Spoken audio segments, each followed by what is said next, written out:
In this edition of NewsTrack, we visit the Brisbane terminal and take a look at Freightweb in action. Quite good, better than the old system actually. We look at the plans for a new track near the Homebush Olympic site and its implications for National Rail. We look at the provisioning centres in both Melbourne and Brisbane and the management of fuel purchasing. And we start a new feature, Great Railway Journeys of National Rail.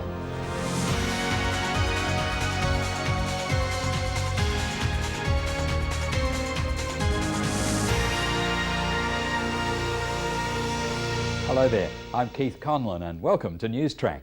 As you're aware, the NewsTrack team travels all round the network reporting on the various National Rail events. While on the road, we managed to meet a number of staff who had specific questions for Managing Director Vince Graham. So here are some of your questions and Vince's response. Yeah, locomotive driver Michael Riley from Sydney Depot.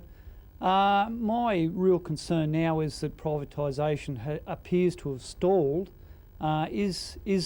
Is that the case, or are things really happening with National Rail going private? Well, things are going fairly slowly at this point in time. Our three government shareholders haven't yet reached agreement on how or when they will privatise National Rail. All three shareholders have agreed in principle to privatise. Realistically, I don't expect privatisation of National Rail to occur this year. Yeah, a lot of people have made commitments, you know, like they've bought houses, some people have bought new cars or bikes, and they just got to pay them off. And when you're losing, you know, like anywhere from was about $8,000 to $9,000 a year, that's you know, puts you back a fair bit. I appreciate that times are tough, that families do rely on a certain level of income that does include overtime, and it really is a difficult choice for us all. Do we try and maintain overtime and therefore maintain hours in income in these circumstances, or do we focus on maintaining jobs with reduced levels of overtime? I think the package that has been negotiated both in Sydney and Melbourne at the moment to maintain hours at a reasonable level, around 40 hours per week, to get sick leave under control, to accept that there will be some minor job losses in the terminal, and to get greater flexibility in the allocation of the hours that are worked by the teams. All of that hopefully can enable us to get something that's satisfactory to maintain income for our employees and at the same time keep that most important customer service quality up where it needs to be for us to win more business. The amount of work we have to do in the time that we're expected to do it in, the increase in work that we have constantly thrust upon us without any consultation. But it's hard, you know, like every other terminal, they just drive their train straight in. You know, it's very, very minimised shunting. Whereas here you've got to split, like this Melbourne train comes in, that's 3 to 4 shunts before you can even get it in the crane. Basically it all comes down to we don't get a say anymore in what happens in this terminal. We've been left out in the cold and we're just being dictated to. It's gone back to being an us and them issue. Well, there's no doubt in my mind that Sydney Terminal is our most difficult terminal to operate.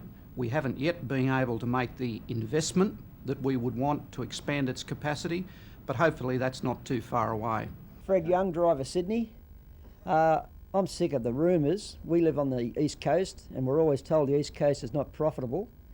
We're told single manning's coming in, but no one will stand up and tell us where it's going to come in or what impact it's going to have on depots. Men have got lives and putting them together, so how about being a bit honest and telling us what's going to happen on the East Coast with single manning and what depots are going to go? As we move to run fewer longer trains to compete with road transport, as we introduce driver-only operation under Enterprise Agreement 3, and as we see more and more companies seeking to compete with us in rail transport, the pressure is going to be on for fewer train crew to be employed by National Rail. In 12 months' time, I expect we will employ fewer full-time drivers than we currently do. So how are we going to deal with the demand for fewer drivers in National Rail? Well, I think our preferred options are first of all to look at drivers who might be interested in permanent part-time positions rather than full-time positions with the company. Secondly, we would want to fully examine opportunities for voluntary redundancy among train crew right across the company in conjunction with redeployment. I think what's most important is to move fairly quickly so that all train crew can have a measure of job security and a measure of confidence about where their future careers and where the livelihood of their families is going to come from. What guarantees do we have as to our employment and conditions after privatisation occurs, given what has happened in South Australia to the ex-employees of Australian National? Whoever buys National Rail must fulfil the obligations that the company has already entered into in our third enterprise agreement. That has another 12 months to run, and then we will be negotiating a new fourth enterprise agreement. Vince, I'd like to know, apart from the $50 fuel saver incentive that we're getting at the moment, or trying to get, each and every one of us trying hard, if there's any other incentive for us to meet your KPIs. I think the questions that have come particularly from Brisbane about incentives for drivers who are putting a big effort in to adopt fuel efficient driving techniques really underpins the direction we should be taking the next enterprise agreement. I think our employees are looking for incentives. They're certainly looking for stability in their wages. I think the company, in its drive for profitability, is also looking for greater flexibility in rostering, better control on sick leave and a number of other issues. It seems like there's a bit of secrecy going on that's not being told around the depots. We're hearing hearsay and rumours. We did from day one. We came in, we designed rosters, we designed how we were going to do things. We got told there was more work on, we'd work out how we're going to load the trains, where we're going to stack the freights, when we're going to accept it. Now it's just little deals done on the side, we don't get told anything. I think there are a number of comments there that express the concern that our employees don't believe they've been given sufficient information about what's going on in the company. That was also an issue that came through fairly strongly in the last employee attitude survey. In July, once we put next year's corporate plan to bed, we'll also be coming around providing briefing sessions to all National Rail staff, and I'd encourage you to take the opportunity to come along to those briefings, to listen to where the company's up to ask your questions. Tough times are times for open, honest and two-way communication, and I think that's what we've all got to commit ourselves to. Much of National Rail's customer interface for intermodal consignment management, Freightweb, is now in place and operating smoothly, and at the same time gaining increasing acceptance from customers. We had a look at its operation in Brisbane and followed an FCL driver through the whole terminal process of the automatic gate entry and exit. Regional Manager John McNamara takes up the story. Well, if you think back to the early days of temp, we've come a long way. We've now got 6 customers that are linked via the internet. It was hard simply because it was a new system and everything. But once you get the blokes down here and they go through with you once or twice, you can pick it up pretty easy. And that's a good thing about it. It is very user-friendly. It makes it a lot easier on us because I can actually go into this system now while I've got a client on the phone and actually see where that container is.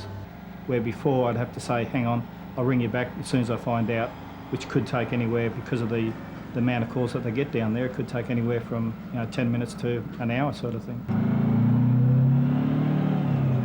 They were very hesitant at first. They weren't sure if it was going to work, but now they see the benefits because we can actually now set up their work before the night before, hand them all their paperwork now. They can go into there. If they've got troubles, they can just go straight around to the help bay. They can get it fixed on the spot, where before they were getting held up, not only leaving the yard here, but also down at rail while they went into the system to find out what was wrong with the container or with the truck or whatever. We've certainly reduced the truck queues out the front of the terminal. People who are coming into us on the automatic gates are moving through a lot faster. No, that's been cut by about 98%. It's just straight in and straight out. So Placed a bit of pressure inside, of course, because we've still got the same amount of equipment. The layout of the customer service centre is incorporated together the operations of the terminal as well as the help to the customer. Well, we have the Teams coordinator in the front there, and alongside of him is the help bay man, and in the sales area here we have the sales office coordinator, which is myself, and the 3 sales team members. We've got 3 functions in the one building, and we find that most successful in dealing with our customers, getting trains out on time and all the freight on the train, so we don't have any left behinds because of freight variation between large containers or small containers. So it's a great and an ideal location for us to have the 3 of them in the one building. I think in some ways National Rail is helping to move the transport industry into the next century. There are lots of transport companies we deal with that haven't had much computerisation at all in their offices. And the fact that we've come out there with a computer, asked them to use it instead of filling out a piece of paper, has been a real challenge to them. Yes, it's a learning process, but it's pretty much like using an ATM really, and most of us are used to getting our money out of a hole in the wall now, and they're using the same concept here to get into here. So it hasn't driven customers away, and most of the truck drivers are very happy to accept it, particularly if they're getting faster. How do you find the auto gates? Good, very quick. Well, your paperwork's done right, there's nothing to go wrong with them really, is there? I haven't had any troubles yet. Still have your problems, ups and downs, but it's like everything. But when it falls to pieces, there's a hell of a traffic jam then. Every now and then the pins don't work. Other than that, yeah, it's fine. It saves time, gets me out a bit quicker. There's just the stage 2 of FMI to go, and that's the TMS, train management system. Once all of the systems are fully integrated and implemented, we'll have that competitive edge for the National Rail's business. Over the past 3 months, we've seen a major overhaul of the operations at the ports around Australia. There were disruptions to services due to the Patrick MUA dispute, which in turn affected national rail services around the country. Sea train and intermodal resources were pushed to the limit to cater for customer demands to move containers between ports by land to avoid the port stoppages. Outer Harbour in Adelaide saw a lot of changes with the influx of freight that was diverted from Melbourne and Sydney. Mike Hughes from Sea Train in Adelaide takes up the story. It's been a monumental task. There's been a lot of people involved behind the scenes. Our shunning crews here in the Adelaide metro area, our Adelaide region, Sea Train team nationally, with shipping companies and with the staff here at Sealand. We've put our own person on site down here to help coordinate the rail moves in and out.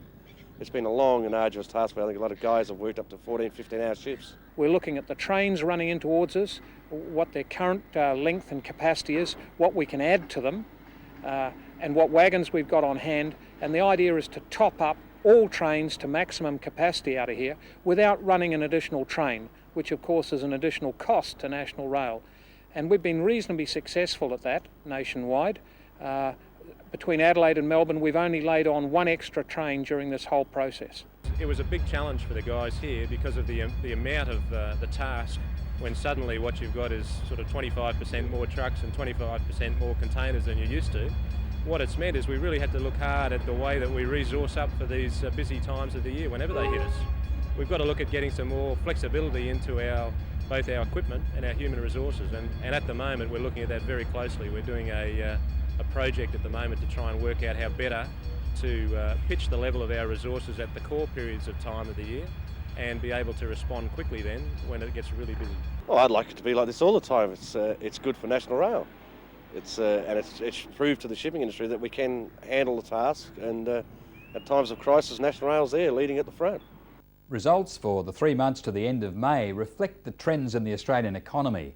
Sea Train got a boost during May from extra demand for container movements, with revenue for the 3 months up 20%. Trailer Rail held its own in the difficult economy, which has begun to be affected by the Asian downturn.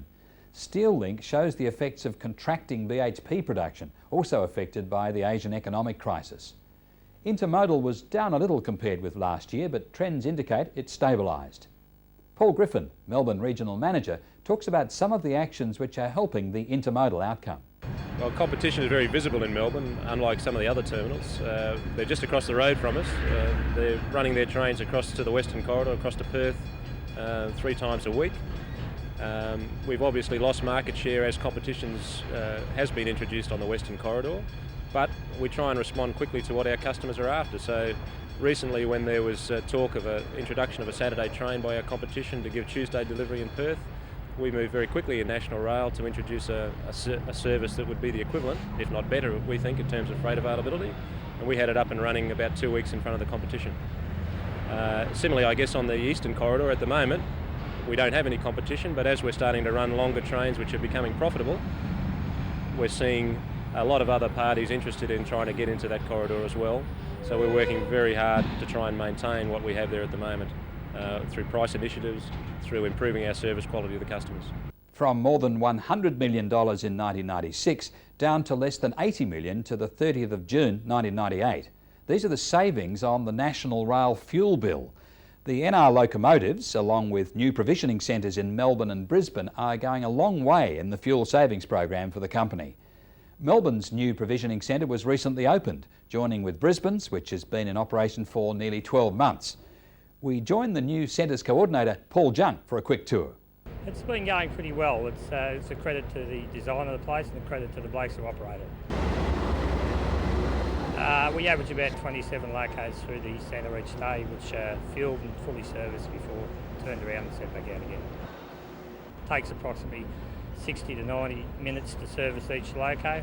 We service about a third of the active fleet here each day.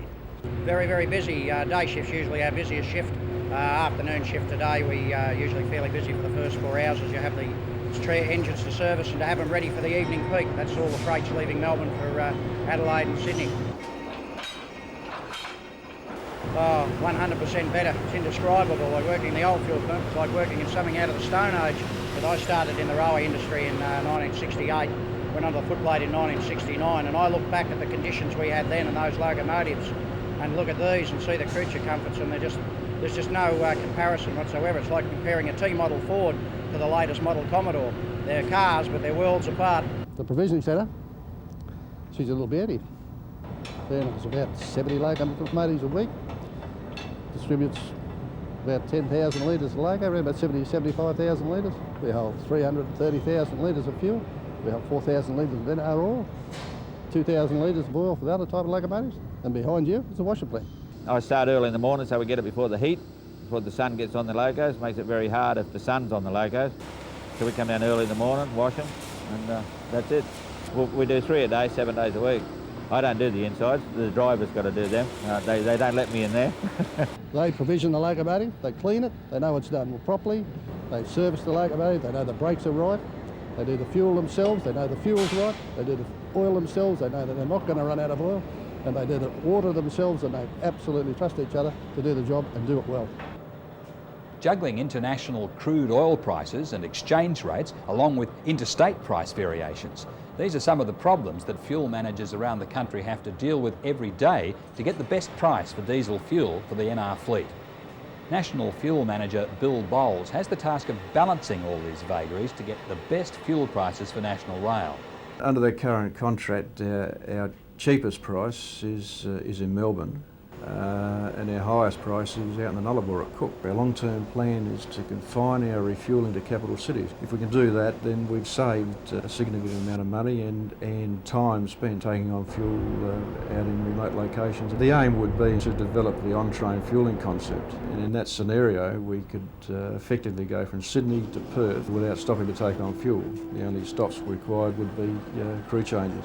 You carry your fuel with you. The concept is not new. It's been worked successfully in other parts of the world, and the provision was allowed for with the new locos. I believe that we could have it up and running across the fleet within 2 years. That's providing, of course, the numbers stack up and we have acceptance from all the drivers.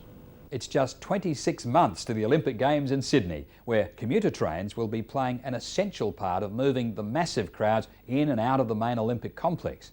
The newly constructed Homebush Loop was up and running in time for this year's Easter show, and all went according to plan. However, the new line crosses over the freight line out of Chullora in 3 areas, which will put an incredible strain on national rail services in and out of Sydney. As a result, the Flemington Junction's Northern Freight Priority Project was established to overcome these clashes. This is a $31.8 million Rail Access Corporation project jointly funded by the Commonwealth and New South Wales governments. Michael Knops, project manager from Bovis, Australia, explains how these clashes will be eliminated. Recently, the Olympic Loop has been constructed, which is shown up here, and then it comes down here, and there are two passenger forks, one going off to the city that way and another one going off to the west that way. Coming up from Chullora, this is the freight line, and it comes up here through South Junction, and then at Middle Junction you can see here it clashes with this passenger line going up to Olympic Park there. And then as you go round here, this is still the freight line, and again at East Junction it clashes with this other fork that's serving Olympic Park. And then you continue on down here into Flemington Market sidings. There's further conflict here with the passenger trains. What's going to happen is at Middle Junction here we'll what's called horizontally separate the tracks. So there are two tracks going up to Olympic Park, and there are two freight tracks coming here, and in effect we'll horizontally separate them like that. So these will be the freight tracks and these will be the passenger tracks.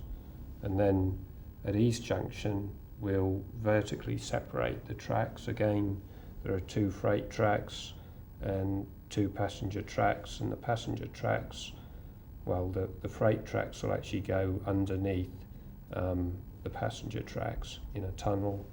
And then over here in the Markets Junction, again, they're going to be horizontally separated. So it'll provide freight traffic from the south, a free movement all the way through the junctions and up to the north. Welcome to Great National Rail Journeys.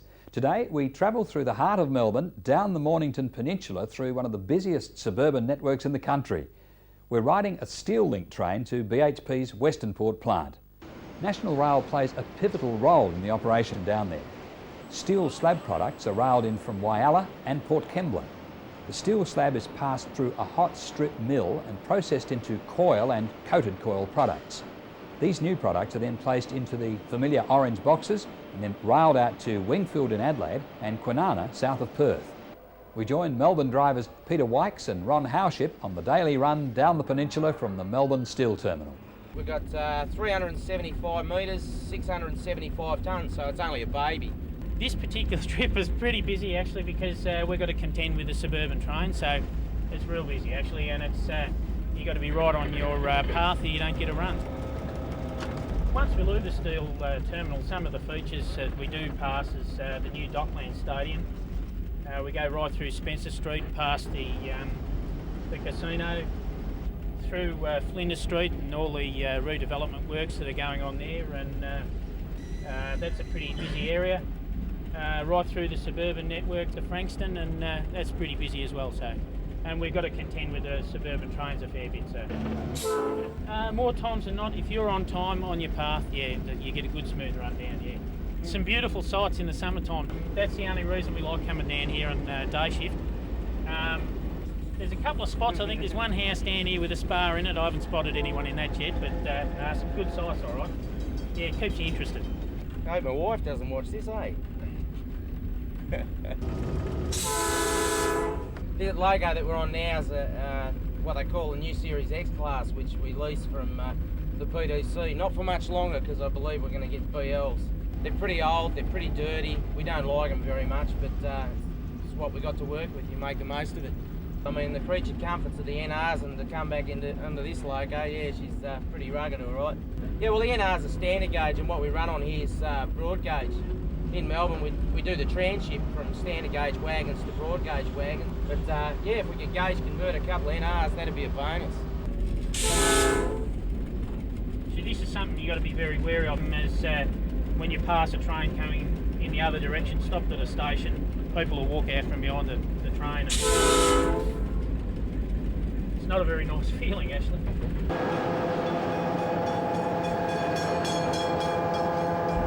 we have a bit of fun in Melbourne. I mean, at the end of the day, when you're in a confined environment in a cab, you've got to have some fun with your mates. So it's good to have a bit of a joke and stuff. It helps the shift go by, you know.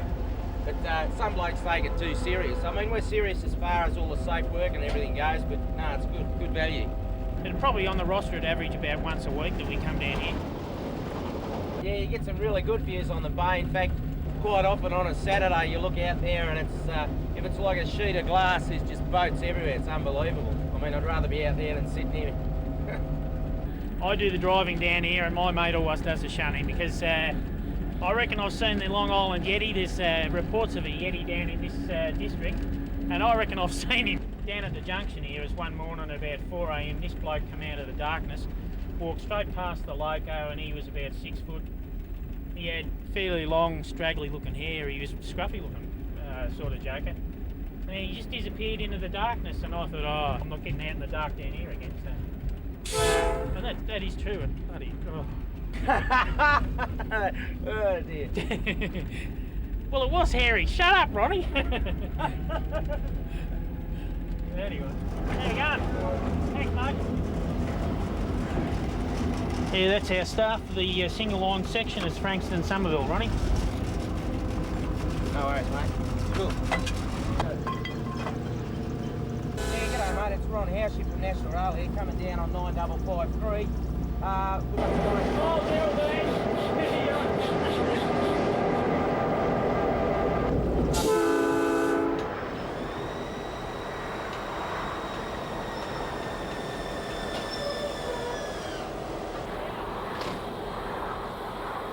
yeah, this is the turn-off point. Yeah, the main line continues on down to Hastings, but here we turn left and go up a couple of kilometres up to BHP siding.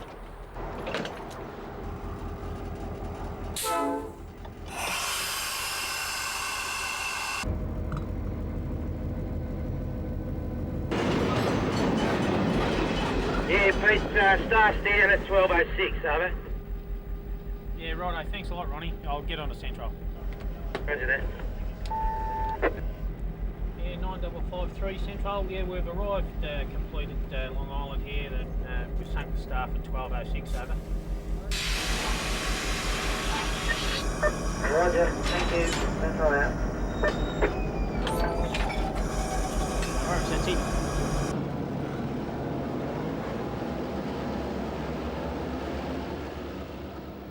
On the 19th of May, John Anderson and Wayne Dunstan, both drivers from National Rail's Port Kembla depot, were tragically killed in an early morning accident near Robertson in New South Wales.